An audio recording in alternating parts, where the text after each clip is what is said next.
আলামিন বলছেন বান্দারে শোনো শোনো, এমন একটা কোরআনুল কারীম আমি তোমাদের জন্য নাজিল করলাম, এমন একটা কিতাব নাজিল করলাম, এই কোরআনের মধ্যে আমি যা কিছু নাজিল করে দিয়েছি, যারা মুমিন হবে, যারা ঈমানদার হবে, তাদের জন্য এই কোরআনুল কারীমটা হলো শিফা। আর তাদের জন্য আমি আল্লাহর পক্ষ থেকে এই কোরআনুল কারীমটা হলো আমি আল্লাহর পক্ষ থেকে রহমত। জোরে বলেন সুবহানাল্লাহ। আল্লাহ পাক সুবহানাহু ওয়া তাআলা বলছেন যে এই কোরআনটা যারা মুমিন হবে, যারা ঈমানদার হবে, এই কোরআনুল কারীমটা হচ্ছে তাদের জন্য আল্লাহ পাকের পক্ষ থেকে শিফা, এবং আল্লাহ পাক সুবহানাহু ওয়া তাআলার পক্ষ থেকে এই কোরআনটা হচ্ছে রহমত। জোরে বলেন সুবহানাল্লাহ। এই কোরআনটা আমাদের জন্য কেমন শিফা একটু ভালো করে শুনেন। এই কোরআনের সংস্পর্শে যারাই আসবে, আল্লাহ পাক সুবহানাহু ওয়া তাআলা তাদের অন্তর থেকে আল্লাহ সন্দেহের রোগ দূর করে তাদেরকে জান্নাত পর্যন্ত পৌঁছায় দিবে। জোরে বলেন আল্লাহু আকবার। কারণ এই যে কোরআন আল্লাহ পাক দিয়েছেন, এই কোরআনের মধ্যে কি কোনো সন্দেহ আছে? সবাই বলেন না সন্দেহ আছে? This is the book about which there is no doubt, a guidance for those conscious of Allah. জোরে বলেন আল্লাহু আকবার। আল্লাহ রাব্বুল আলামিন বলেন আলিফ লাম মিম যালিকাল কিতাবু লা রাইবা ফীহি হুদাল লিল মুত্তাকিন। জোরে বলেন আল্লাহু আকবার। আল্লাহ রাব্বুল আলামিন বলছেন বান্দারে শোনো, এমন একটা কোরআনুল কারীম আমি তোমাদের জন্য নাজিল করলাম, এমন একটা কিতাব আমি তোমাদের জন্য নাজিল করলাম, এই কিতাবের মধ্যে আমি যা কিছু দিয়েছি, এই কিতাবের মধ্যে কোনো সন্দেহ নাই, কোনো ভুল নাই। আর এই কোরআনটা যারা মেনে নেবে, আল্লাহ রাব্বুল আলামিন বলছেন হুদাল লিল মুত্তাকিন, যারা কোরআনকে মেনে নেবে, যারা পরহেজগার হবে, যারা মুত্তাকি হবে, এই কোরআনুল কারীমটা তাদেরকে হেদায়েত দিয়ে আল্লাহ রাব্বুল আলামিনের জান্নাতের দিকে তাদেরকে নিয়ে যাবে। জোরে বলেন সুবহানাল্লাহ। আমার প্রিয় ভাইরা, এই কোরআনের আয়াতটা যখন একজন খ্রিস্টান পাদ্রী, ভালো করে শুনেন, এই কোরআনটা কেমন করে জান্নাতে আপনাকে বানাবে। এই কোরআনুল কারীমটা যখন এই আয়াতটা একজন খ্রিস্টান পাদ্রী, নাম হলো ডক্টর গ্যারি মিলার, যখন এই আয়াতটা পড়লেন, আয়াতটা পড়ার পরে চিন্তা করলেন কি এমন একটা কোরআনুল কারীম আল্লাহ নাজিল করেছে, মুসলমানদের কিতাবের মধ্যে কোনো ভুল নাই, মুসলমানদের কিতাবের মধ্যে কোনো সন্দেহ নাই। ডক্টর গ্যারি মিলার চিন্তা করলো, মুসলমানদের কিতাবের মধ্যে আমি ভুল ধরে, ভুল প্রমাণ করে গোটা বিশ্বের কাছে আমি মুসলমানদের মাথাটাকে আমি নত বানায় দেব। জোরে বলেন নাউযুবিল্লাহ। ডক্টর গ্যারি মিলার চিন্তা করলো যে কি এমন একটা কিতাব যার মধ্যে ভুল নাই, আমি ডক্টর গ্যারি মিলার এই কোরআনের মধ্যে ভুল ধরে আমি গোটা পৃথিবীর কাছে মুসলমানদের মাথাটাকে নত বানায় দেব। নাউযুবিল্লাহ পড়বেন না? দেখেন এই কোরআনটা কেমন করে জান্নাতি বানায় দেয়। এবার ডক্টর গ্যারি মিলার একটা কোরআনের কপি নিলেন, ইংরেজি অনুবাদ করা। ইংরেজি অনুবাদ করা যখন একটা কোরআনের কপি নিলেন, তিনি ইংরেজি কোরআন পড়ে কোরআনের ভুল ধরতে পারলেন না। কারণ হলো কোরআনের ভাষা হলো আরবি, কোরআনের ভুল ধরার জন্য আরবি পড়তে হবে, আরবি জানতে হবে। ডক্টর গ্যারি মিলার এবার কোরআনের ভুল ধরার জন্য একটা শায়েখকে ধরে তিনি কোরআনের গ্রামার জেনে নিলেন, আরবি জেনে নিলেন। এবার একটা আরবি কোরআন হাতে তুলে নিলেন। এবার আরবি কোরআনটা হাতে নেওয়ার পরে এই কোরআনটাকে পড়তে শুরু করলেন। বিসমিল্লাহর বা থেকে শুরু করে নি সূরাতুল ফাতিহা পড়লেন। ভাইরা ভালো করে লক্ষ্য করেন, সূরাতুল ফাতিহা পড়লেন, এরপরে সূরাতুল বাকারা পড়লেন, এরপরে সূরাতুল আলে ইমরান পড়লেন। এবার 4 নম্বর সূরা সূরাতুন নিসার কাছে চলে আসলেন। সূরাতুন নিসার একটা একটা করে আয়াত পড়তে শুরু করলেন। পড়তে পড়তে সূরাতুন নিসায়ের 80 নম্বর আয়াতের মধ্যে ডক্টর গ্যারি মিলার চলে আসলেন। সূরাতুন নিসায়ের 180 সূরাতুন নিসায়ের 80 নম্বর আয়াতে কারিমার কাছে যখন ডক্টর গ্যারি মিলার চলে আসলেন, ডক্টর গ্যারি মিলারের মাথার মধ্যে একটা চক্কর দিয়ে দিল। ডক্টর গ্যারি মিলার যখন এই কোরআনের আয়াতটা পড়লেন, সঙ্গে সঙ্গে ডক্টর গ্যারি মিলার আশ্চর্য হয়ে গেল। আল্লাহ রাব্বুল আলামিন অত্র আয়াতে কারিমার মধ্যে কি বলছেন শুনেন। আল্লাহ রাব্বুল আলামিন বলেন আফালা ইয়াতাদাব্বারুনাল কুরআনা ওয়ালাউ কানা মিন ইনদি গায়রিল্লাহি লাওয়াজাদু ফীহি ইখতিলাফান কাসীরা। জোরে বলেন আল্লাহু আকবার। আল্লাহ রাব্বুল আলামিন কি মেসেজ দিচ্ছেন আমার মুসলমান ভাইরা? আল্লাহ রাব্বুল আলামিন বলেন আফালা ইয়াতাদাব্বারুনাল কুরআন, তোমাদের কি হয়েছে? তোমরা কেন কোরআন পড়ো না? কেন কোরআন কি গবেষণা করো না? কেন কোরআন কি নিয়ে রিসার্চ করো না? ডক্টর গ্যারি মিলার যখন এই আয়াতটি পড়লেন, এরপরে পড়লেন ওয়ালাউ কানা মিন ইনদি গায়রিল্লাহ, এই কোরআন আল কারীমটা যদি আল্লাহ ছাড়া অন্য কারো কাছ থেকে নাজিল হতো, ফি ইখতিলাফান কাসীরা, তাহলে এই কোরআনের মধ্যে অসংখ্য মতপার্থক্য, অসংখ্য মতনৈক্য তোমরা দেখতে পারতা। আমার প্রিয় ভাইরা, এবার ডক্টর গ্যারি মিলার এই কোরআনটাকে আরো ভালো করে পড়তে শুরু করলেন। বিসমিল্লাহর বা থেকে শুরু করে নি এবার গবেষণা করে পড়তে আরম্ভ করলেন। সূরাতুন নাসের সিন পর্যন্ত পড়ে শেষ করলেন। সিন পর্যন্ত পড়ার পরে তিনি দেখলেন তারা যাকে যিশু খ্রিস্টান মানে হযরত ঈসা আলাইহিস সালাতু ওয়াস সালামের মা হযরত মরিয়ম আলাইহিস সালাতু ওয়াস সালামের নামে আল্লাহ রাব্বুল আলামিন একটা বড় সূরা দিয়ে দিয়েছে। আর যার উপরে কোরআন নাজিল হয়েছে তার নামে ছোট্ট সূরা আল্লাহ নাজিল করেছে। আল্লাহ রাব্বুল আলামিনের এই গোলামটা বুঝতে বাকি রইল না। এই ডক্টর গ্যারি মিলার চিন্তা করলেন এই কোরআনের মধ্যে কোনো ভুল নাই, কোনো সন্দেহ নাই। সঙ্গে সঙ্গে তিনি কালেমা পড়ে মুসলমান হয়ে গেলেন। জোরে বলেন সুবহানাল্লাহ। এই কোরআনটা এমন রহমত, সে ভুল ধরার জন্য এই কোরআনের কাছে এসেছিল। এই কোরআনটা তার ভুল সংশোধন করে তাকে ঈমানদার বানিয়ে আল্লাহর জান্নাত পর্যন্ত তাকে পৌঁছায় দিয়েছে। জোরে বলেন আল্লাহু আকবার। এই জন্য আমার মুসলমান ভাইয়েরা, আমরাও যদি এই কোরআনের সংস্পর্শে আসি তাহলে আমাদের লাভ নাকি লস? সবাই কথা বলেন না, লাভ নাকি লস? এজন্য আল্লাহ রাব্বুল আলামিন ঘোষণা করে দিলেন ওয়া নুনাজ্জিলু মিনাল কুরআনি মা হুয়া শিফাউ ওয়া রাহমাতুল লিল মুমিনিন। আল্লাহ রাব্বুল আলামিন বলছেন বান্দারে শোনো, এমন একটা কোরআন আল কারীম আমি তোমাদের জন্য নাজিল করলাম, যারা মুমিন হবে, যারা মুসলমান হবে, এই কোরআন আল কারীমটা তাদের জন্য শিফা, আর মুসলমানদের জন্য এই কোরআন আল কারীমটা হলো আমি আল্লাহর পক্ষ থেকে রহমত। জোরে বলেন সুবহানাল্লাহ। আমার প্রিয় ভাইরা ভালো করে লক্ষ্য করেন, আল্লাহর নবী বিশ্ব নবী সাল্লাল্লাহু আলাইহি সাল্লাম বলেন আন-নাযর ইলাল সালাসাতি আশিয়া ইবাদাত। আমার মুসলমান ভাইরা, আল্লাহর নবী বিশ্ব নবী বললেন এই দুনিয়াতে এমন তিনটা জিনিস রয়েছে। আল্লাহর নবী বিশ্ব নবী বললেন ওই তিনটা জিনিসের দিকে যদি কেউ নজর করে রব্বুল আলামিন তার আমল নামায় সওয়াব লিপিবদ্ধ করে দেয়। জোরে বলেন সুবহানাল্লাহ। সবাই বলেন না কয়টা জিনিস? আর একটু জোরে বলেন কয়টা জিনিস? তিনটা জিনিসের দিকে যদি আপনি নজর করেন আল্লাহ পাক আপনার আমল নামায় সওয়াব দিয়ে দিবেন। জোরে বলেন সুবহানাল্লাহ। সাহাবায়ে কেরাম বললেন ইয়া রাসূলুল্লাহ কোন তিনটা জিনিসের দিকে নজর করলে সওয়াব? বিশ্ব নবী সাল্লাল্লাহু আলাইহি ওয়াসাল্লাম বলেন আন-নাযরা ইলাল কাবা। আল্লাহর কোন বান্দা বান্দি যদি মক্কায় গিয়ে আল্লাহর কোন বান্দা বান্দি যদি মক্কায় গিয়ে কাবার দিকে নজর করে, আল্লাহ রাব্বুল আলামিন ওই মাকাবার দিকে নজর করার কারণে ওই বান্দা বান্দির আমল নামায় সওয়াব লিপিবদ্ধ করে দিবে। জোরে বলেন সুবহানাল্লাহ।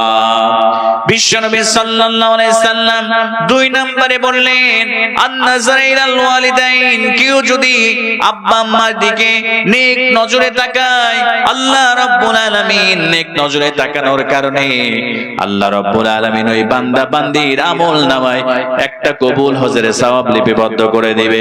সাহাবায়ে কেরাম বলেন ইয়া রাসূলুল্লাহ তিন নম্বরে কি?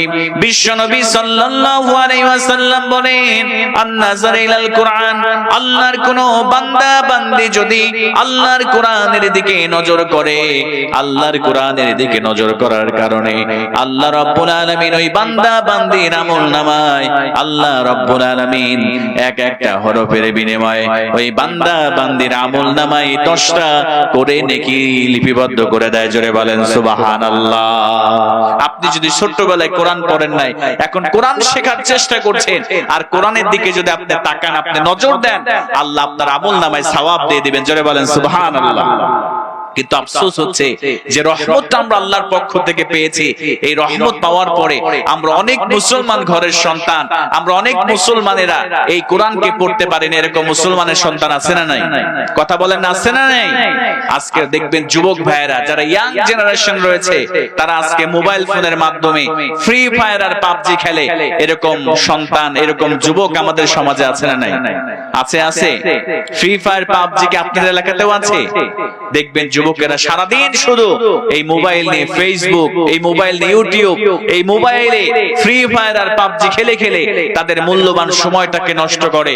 অথচ কোরআন পড়ার সময়, নামাজ পড়ার সময় আজকে আমাদের যুবকদের হয় না। কথা বলেন ঠিক কি না? আমার যুবক ভাইরা যারা আসছো, ফ্রি ফায়ার পাবজি খেলে নিজের জীবনটাকে ধ্বংসের দ্বার প্রান্তে দিও না। সামনে রমজান মাস, শেখার চেষ্টা করো। কোরআন নাজিলের মাস হলো রমজান মাস। এই কোরআনটা অনুযায়ী তুমি যদি আমল করতে পারো, এই কোরআনটা যদি তুমি পড়তে পারো, আল্লাহ পাক সুবহানাহু ওয়া তাআলা তোমার জীবনটাকে আল্লাহ জান্নাতের রঙে রাঙিয়ে দিবেন। জোরে বলেন আল্লাহু আকবার। আমার মুসলমান ভাইরা, কোরআন পড়েন। কোরআন যদি আপনি পড়েন, আপনার মর্যাদাকে আল্লাহ পাক কত বৃদ্ধি করে দিবেন শুনেন, কত গুণ বৃদ্ধি করে দিবে যদি আপনি কোরআনের সাথে আপনার সম্পর্ক রাখেন। আল্লাহ পাক সুবহানাহু ওয়া তাআলা আপনাকে জান্নাতি বান্দা হিসেবে আল্লাহ পাক এই দুনিয়াতে কবুল করে নেবেন। জোরে বলেন আল্লাহু আকবার। আমার প্রিয় ভাইরা ভালো করে শুনেন, আল্লাহর নবীর একজন সাহাবী কোরআনকে মানার কারণে, কোরআনকে আঁকড়ে ধরার কারণে আমার প্রিয় ভাইরা দুনিয়া থেকে জান্নাতের সুসংবাদ পেয়ে গিয়েছে। আপনারা সবাই হযরতে বেলাল রাদিয়াল্লাহু তাআলা আনহুর নাম শুনেছেন। হযরতে বেলাল রাদিয়াল্লাহু তাআলা আনহু যখন এই কোরআনুল কারীমের প্রতি ঈমান আনলেন, আল্লাহর নবীর প্রতি ঈমান আনলেন, কেমন করে শুনেন আমার প্রিয় ভাইরা। আল্লাহ রাব্বুল আলামিনের প্রতি যখন ঈমান আনলেন, আমার প্রিয় ভাইরা দেখেন কেমন করে হযরতে বেলাল রাদিয়াল্লাহু তাআলা আনহুকে কষ্ট দেওয়া হয়েছিল। হযরতে বেলাল রাদিয়াল্লাহু তাআলা আনহুর মনে উমাইয়া বিন খালদ এবার বেলালকে জিজ্ঞেস করলেন, ও বেলাল, তুমি কি ইসলাম কবুল করেছো নাকি? এক আল্লাহর প্রতি বিশ্বাস স্থাপন করেছো নাকি? হযরতে বেলাল বললেন, ও আমার মানিক, আমি অবশ্যই এক আল্লাহর প্রতি বিশ্বাস স্থাপন করেছি, কোরআনকে আঁকড়ে ধরেছি, নবী মুহাম্মদের প্রতি বিশ্বাস স্থাপন করেছি। এবার উমাইয়া বিন খালদ বললেন, ও বেলাল রে, তুমি যদি কোরআন না ছাড়ো, তুমি যদি বিশ্ব নবীকে না ছাড়ো, তুমি যদি আল্লাহকে না ছাড়ো, তোমাকে কত শাস্তি দেওয়া হবে তুমি কি জানো নাকি? হযরতে বেলাল বললেন, ও আমার মানিক, আমি কোরআনকে আঁকড়ে ধরেছি, বিশ্ব নবীকে আঁকড়ে ধরেছি, আল্লাহর প্রতি বিশ্বাস স্থাপন করেছি। আপনি আমাকে যতই কষ্ট দেন না কেন, এমনকি আমাকে যদি আপনি দুনিয়া ছেড়ে চির বিদায় করে দেন, তবু আমি বেলাল এই কোরআনকে আঁকড়ে ধরেছি, ইসলাম কবুল করেছি। আল্লাহর তাওহীদ থেকে আমি বেলাল বিন্দু মাত্র পিছনে চলে যাব না। জোরে বলেন আল্লাহু আকবার। আমার প্রিয় ভাইরা দেখেন বেলালের কেমন ভালোবাসা নবীর প্রতি, কেমন ভালোবাসা কোরআনের প্রতি, কেমন ভালোবাসা আল্লাহর প্রতি। এবার উমাইয়া বিন খালদ হযরতে বেলালকে নিয়ে গেলেন মরুভূমির মধ্যে। কেমন করে কষ্ট দেয়া হলো আমার মুসলমান ভাইরা। আমরা তো ইসলাম পেয়েছি উত্তরাধিকারী সূত্রে, বাবা মুসলমান তাই আমি মুসলমান, দাদা মুসলমান তাই আমি মুসলমান। হযরতে বেলালকে মরুভূমির মধ্যে নিয়ে যাওয়া হলো। মরুভূমির মধ্যে নিয়ে যাওয়ার পরে উত্তপ্ত বালির মধ্যে হযরতে বেলালকে শুইয়ে দেওয়া হলো। শুইয়ে দেওয়ার পরে বেলালকে বলা হলো, বেলাল এখনো সময় আছে, কোরআন ছেড়ে দাও, এখনো সময় আছে, আল্লাহর তাওহীদকে ছেড়ে দাও, এখনো সময় আছে, নবীর দরবার ছেড়ে দাও। বেলাল বললেন, আহাদ আহাদ, যে আল্লাহর প্রতি বিশ্বাস স্থাপন করেছি, যে কোরআনকে আঁকড়ে ধরেছি, তুমি যদি আমার জীবনটা পর্যন্ত কেড়ে নাও রে উমাইয়া বিন খালদ, আমি আল্লাহর প্রতি বিশ্বাস এনেছি, আমি কোরআনকে আঁকড়ে আঁকড়ে ধরেছি, জীবন চলে যাব তবু এই কোরআনকে আমি কখনোই ছেড়ে দিব না। জোরে বলেন আল্লাহু আকবার। আমার প্রিয় ভাইরা ভালো করে খেয়াল করেন, এবার বেলালকে কেমন করে ধরা হলো। উমাইয়া বিন খালফ এবার বেলালকে আরো শাস্তির মাত্রা বাড়িয়ে দিলেন। এবার উমাইয়া বিন খালফ হযরত বেলাল একটু বালির মধ্যে নড়াচড়া করতে শুরু করলেন। এবার উমাইয়া বিন খালফ হযরত বেলালের পেটের উপরে, বুকের উপরে পাথর চাপায় দিলেন, বড় বড় পাথর দিয়ে দিলেন, যাতে করে নড়াচড়া করতে না পারে, যাতে করে বেশি শাস্তি হয়। এবার হযরত বেলালকে বললেন, বেলাল রে, এখনো সময় আছে, ইসলাম ছেড়ে দাও। হযরত বেলাল বললেন, আমাকে মেরে ফেলো, হত্যা করে ফেলো, তবু ইসলাম ছাড়বো না, কোরআন ছাড়বো না। আমার মুসলমান ভাইরা ভালো করে খেয়াল করেন, তারা কেমন করে জান্নাতের সুসংবাদ পেয়েছে। এবার হযরত বেলালকে চাবুক নিয়ে আসা হলো। চাবুক নিয়ে আসার পরে এবার চাবুক মারতে আরম্ভ করলেন। উমাইয়া বিন খালফ প্রথমে এসে চাবুক দিয়ে হযরত বেলালকে এত জোরে জোরে চাবুক মারতে শুরু করলেন। আমার মুসলমান ভাইরা, হযরত বেলালের চামড়াটা কেটে কেটে রক্তগুলো ফিনকি দিয়ে বের হতে শুরু হলো। এরপরে আবু জেহেল আসে, চাবুকটা নিয়ে বেলালকে চাবুক মারে, কাটা গা কাটা জায়গা আবার বেলালের রক্তগুলো বের হয়ে যায়। এরপরে আবু লাহাব আসে, চাবুক মারতে শুরু করে। এরপরে উতবা, শাইবা, ওয়ালিদ ইবনে মুগীরা বেলালকে চাবুক মারতে শুরু করে। চাবুক মারা শেষ হয়ে গেল, রক্তাক্ত শরীর। আমার প্রিয় ভাইরা, এবার ছোট্ট ছোট্ট বাচ্চাদের হাতে তুলে দিলেন হযরত বেলালকে, গলার সঙ্গে রশি বেঁধে, মাজার সঙ্গে রশি বেঁধে এবার বেলালকে টানতে টানতে, কুকুরের মতো টানতে টানতে পাহাড়ের পাদদেশে ছোট্ট ছোট্ট কাফের সন্তানেরা বেলালকে কুকুরের মতো টেনে বেড়াইতে নিতে শুরু করলো। আমার প্রিয় ভাইরা, সন্ধ্যাবেলায় আবার যখন বেলালকে বাড়িতে নিয়ে আসলেন, সঙ্গে সঙ্গে আগুন প্রজ্বলিত করলেন। কেমন করে শাস্তি দেওয়া হলো। আজকে আমরা তো কোনো শাস্তি পাই না, ইসলাম আনার কারণে, কোরআনকে আঁকড়ে ধরার কারণে আমাদের কোনো জেল নাই, আমাদের কোনো জরিমানা নাই।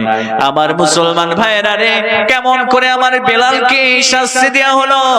এবার সন্ধ্যার সময় বাড়িতে যখন নিয়ে আসা হলো, এবার আগুন প্রজ্বলিত করা হলো, আগুনের গর্ত করা হলো, টকবগে উত্তপ্ত আগুনের মধ্যে এবার বেলালকে শুইয়ে দেওয়া হলো। হযরতে বেলালকে শুইয়ে দেওয়ার পরে আগুনগুলো হযরতে বেলালের শরীরের মধ্যে এমন করে লাগতে শুরু করলো, গোশতগুলো, মাংসগুলো, চর্বিগুলো গলে গলে আগুনগুলো যেন নিভিয়ে যেতে শুরু করলো। জোরে বলেন নাউযুবিল্লাহ। আমার প্রিয় ভাইরে, হযরতে বেলাল রাদিয়াল্লাহু তাআলা কত সম্মানিত হয়েছে কোরআনকে আঁকড়ে ধরার কারণে। এত কষ্ট সহ্য করেছে, নিজের জীবন পর্যন্ত আল্লাহর রাস্তায় বিলিয়ে দেওয়ার জন্য প্রতিজ্ঞাবদ্ধ হয়েছে।